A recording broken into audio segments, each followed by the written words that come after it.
કામકાજના જંગમાં હવે વાત સિરામિક નગરી તરીકે ઓળખાતા મોરબી જિલ્લાના હળવદ નગરપાલિકાની કરીશું। વર્ષ 1995માં અસ્તિત્વમાં આવેલી 7 વોર્ડની અહીં 28 બેઠકો છે, જેના ઉપર 70 ઉમેદવારો હાલ મેદાનમાં છે।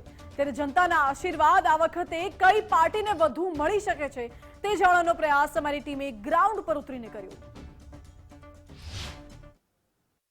કાર્યકર્તાએ શુભ સંકલ્પ કર્યો છે કે 7 વોર્ડમાં 28 બેઠક ઉપર ભારતીય જનતા પાર્ટીનો ભગવો લહેરાશે અને આગામી સમયમાં જે અત્યાર 95ની સાલથી અત્યાર સુધી ભારતીય જનતા પાર્ટીના શાસનમાં હળવદ શહેરમાં કામો થયા છે અને જે કામો બાકી છે એ પણ અમારી જે બોડી બેઝ છે ભારતીય જનતા પાર્ટીની એ પરિપૂર્ણ કરશે। આરોગ્ય ક્ષેત્રે હોય, શિક્ષણ ક્ષેત્રે હોય કે હળવદનો સર્વાંગી વિકાસ હોય, નગરપાલિકાને લગતા રોડ, રસ્તા, ભૂગર્ભ ગટર સહિત સ્વચ્છતાના જે કંઈ પ્રશ્ન મોટા ભાગના સોલ્વ થઈ ગયા છે અને હજી કોઈ બાકી છે એ ભારતીય જનતા પાર્ટીની નવી બોડી આવશે અને એ ખાસ કરી યુવા, મહિલા અને વડીલો, અનુભવી લોકો આ બોડીમાં દરેક પેનલમાં દરેક ઉમેદવાર છે અને એ પણ ઉર્જાવાન અને લોકોની વચ્ચે રહેવા વાળા ઉમેદવારોની પસંદગી ભારતીય જનતા પાર્ટીએ કરી છે। ત્યારે મને ચોક્કસપણે વિશ્વાસ છે કે 28 સીટ ઉપર કમળ ખીલશે।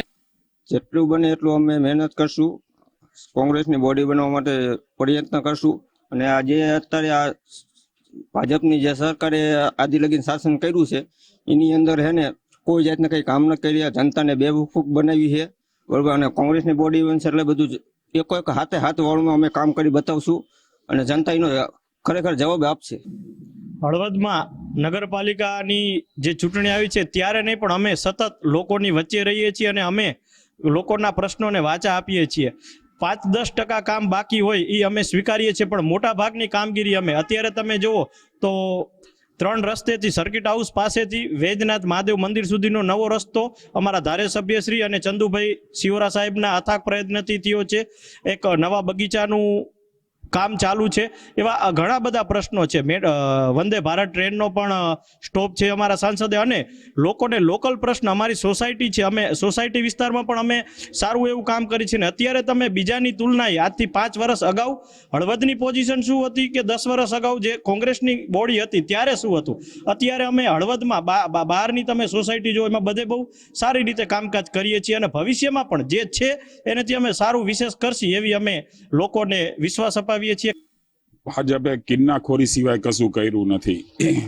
ખોટા આક્ષેપો કર્યા છે અને બધાને નુકસાન પહોંચાડવાનું કર્યું ને એક જ સમાજને સાથે લઈને ચાલે છે, જ્યારે કોંગ્રેસ બધા જ પક્ષને સાથે લઈને ચાલે છે અને બધા જ વોર્ડમાં સરખું જ કામ કરશે।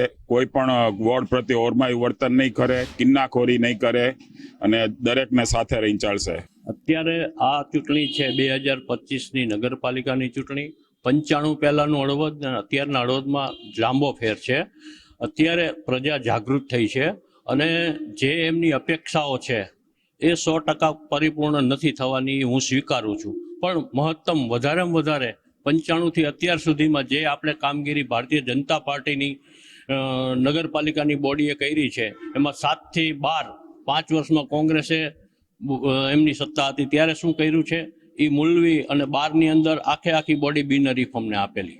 આજની તારીખમાં અમે જે કામ કર્યા છે નગરપાલિકાની અંદર, રસ્તાના હોય, પાણીના હોય, લાઇટના, રોશનીના હોય, એ આવતા દિવસોમાં રાજ્ય સરકાર અને કેન્દ્રની સરકાર દ્વારા જે ગ્રાન્ટો મળે છે એનો સદુપયોગ મહત્તમ કરી અને લોકોને વધારેમાં વધારે સુખ સુવિધા મળે એવો પ્રયત્ન અમે કરીએ છીએ। હળવદમાં જે આ જનતાએ ભાજપને જે જંગી બહુમતીથી જીતાવ્યા હતા એનું પરિણામ એમને મળી ચૂક્યું છે બરોબર। કારણ કે એમને ક્યાંય કામ એમના કર્યા નથી, નહીં પાણી, ગટર, રોડ, આ બધા કામ અધૂરા અને બન્યા પછી એ 2-3 દી એ તૂટી જતા હતા।